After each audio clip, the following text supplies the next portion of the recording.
Good afternoon. What a gorgeous winter day. I'm out here down at my creek.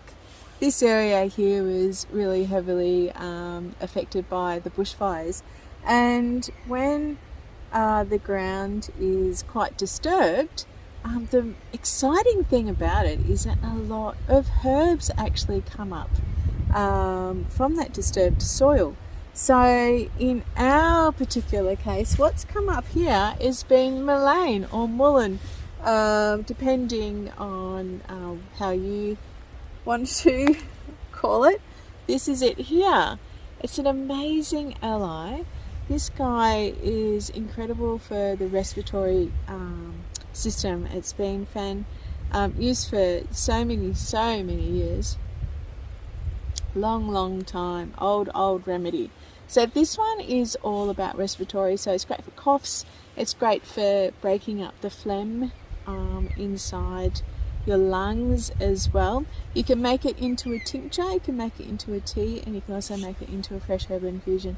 Now, of course, this is what I do, and I'm certainly not condoning anyone to go out there and do it themselves.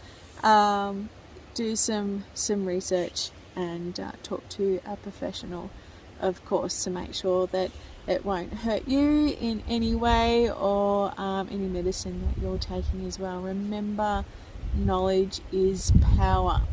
Okay, so this guy here, it's quite thick. You can see how thick it is. It's amazing. And these little hairs, you know, there's this wives' tale out there that people are saying that if you run out of toilet paper, to go out and use mullein. Well, you can as toilet paper, but the only thing is that it's got very fine hairs, and these little fine hairs can actually can be quite irritating, and especially in very delicate areas like where toilet paper goes. So I actually wouldn't recommend it. Especially if it's a bit dry too. The drier it gets, the crazier those little follicles, those tiny little follicles come and insert it where you don't want to. So anyway, this is a really fantastic time to be harvesting these guys, because they're putting all their energy into the actual small leaves. Because they get quite big. They get, gosh, I've seen them up to like 1 metre high, even 2 metres high, and with a great big stem and the flowers. So you don't want to harvest it then. You can harvest the flowers and make something else, and when it get to that point, that's probably halfway through summer, end of summer, that happens. But at this stage, this is the very best time to harvest them, because they're putting all their energies into the leaf and not into growing the big stem. So they're very potent. So you can make a tincture, you can make a fresh herbal infusion, and you can also make tea, just a nice fresh cup of tea. For the tinctures, it's best to use it fresh. For a herbal infusion, it's best to use it dried. So, and for a cup of tea, you can use fresh or dried.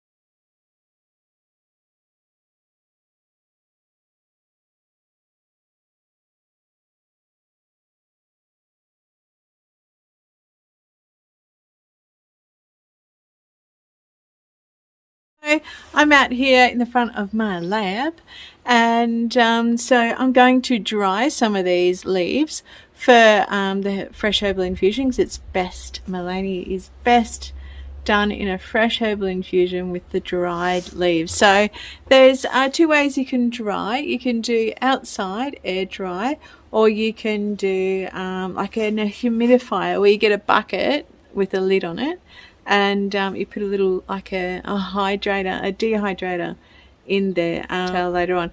So I like to outdoors dry. I don't like to use an oven to dry, because they just get too basically it just forms them into dust. And for what we need to do, it's not suitable. So I've got these great racks out the front of my lab that Greg has made for me, and I've just simply got 2 bits of wire. So the wire is just fly wire. It's pretty cool. So, and all you do is just lay them out like so, and then I'll put the fly wire on top and something heavy on there too, so it doesn't blow away. There we go, all done. So the rocks are there just to keep it down. And with this sort of method too, you can keep layering. So you can do another layer of herbs, another layer of mesh, another layer of herbs, because it's outside, it's getting loads of airflow through them. So let's go up to the house and make some stuff. So we've harvested our mullein, whatever you like to call it. What do you like to call it, Greg? Mullein. So this is for a tincture. So quite simply, we're just going to chop it up with some scissors. Is a nice easy way to do it, as long as you've got nice sterile scissors. And so we're going to be doing this in an alcohol. Now the alcohol that we're going to be using is vodka, and it's 100 proof.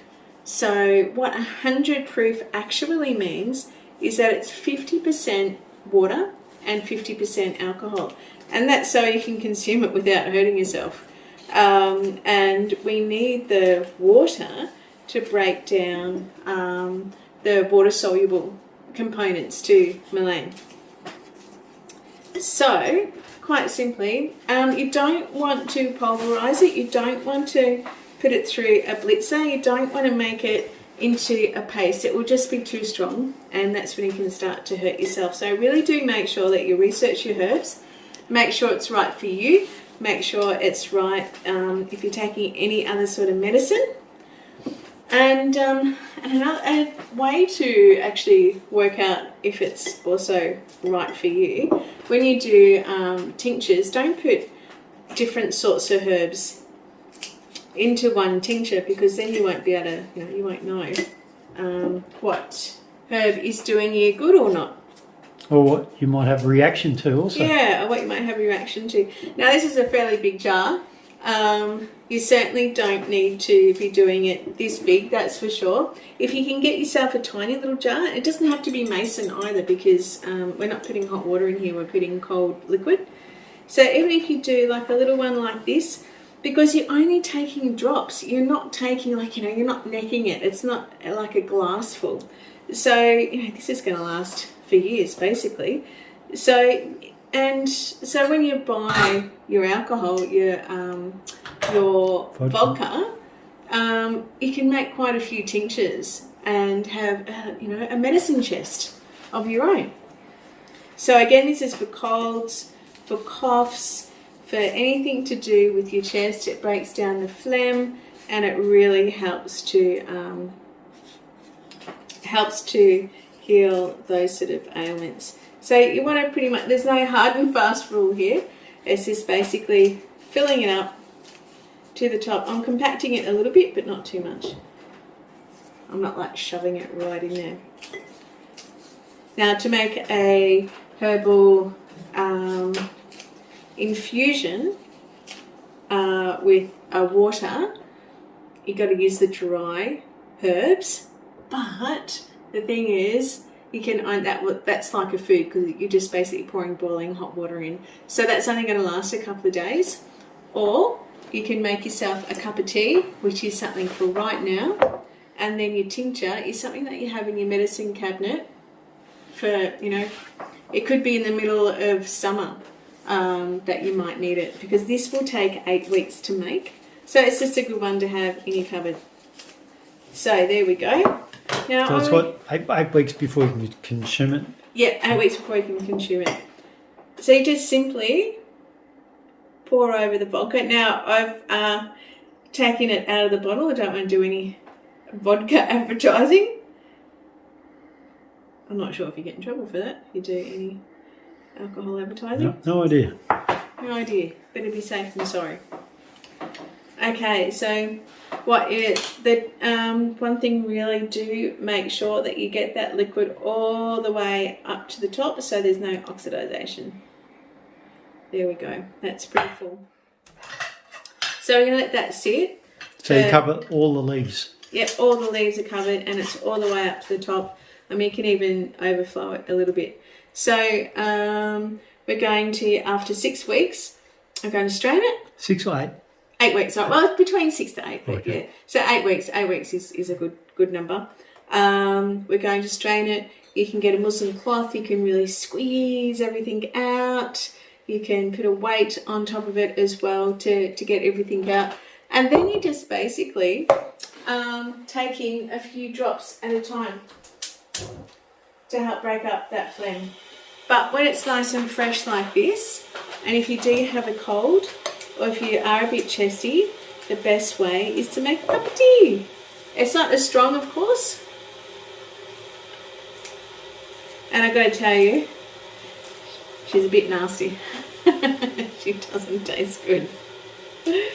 But a little bit of honey, a little bit of lemon, and I think anything tastes good with a little bit of honey, a little bit of lemon. So you can do this dried as well.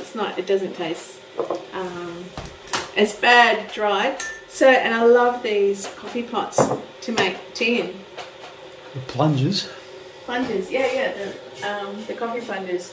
I really quite like them. So, here we go.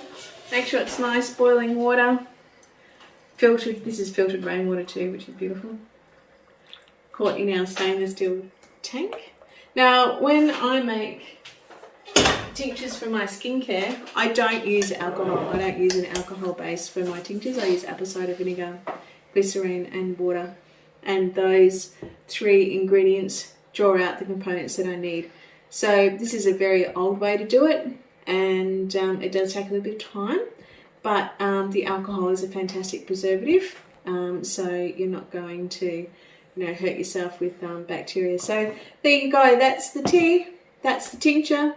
We've got herbs drying, we've got some mullein drying at the moment to make our infusion. Until then, thanks for watching.